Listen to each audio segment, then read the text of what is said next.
Hi everyone. So in this video, I want to talk about a short story that really hit me emotionally. The title is The Happy Prince by Oscar Wilde. Check it out. So the story is about a statue of a prince who used to live a fancy, comfortable life. Everyone calls him the Happy Prince because he looks beautiful, covered in gold with a sapphire rise and a ruby on his sword. But now, as a statue, he sees the real world around him. Poor people, sick kids, suffering everywhere, and he feels heartbroken, realizing he never knew any of this when he was alive.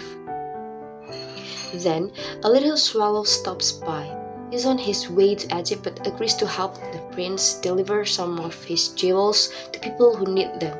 At first, it's just one favor, but then another and another. The swallow stays. He gives up his journey, and the prince gives away everything. His ruby, both sapphires, even the gold from his body, just to help others. In the end, the swallow dies from the cold, and the prince's lead heart breaks. Then comes this powerful moment.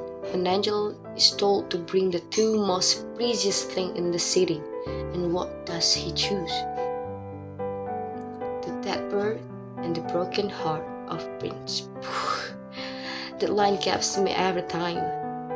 The story is sad, yup, but also really beautiful. It shows how real happiness comes from giving, not having. It's a reminder that even small acts of kindness can mean everything. If you haven't read or listened to The Happy Prince yet, I really recommend it. It's short, deep, and kind of unforgettable. Thank you for watching. Bye bye.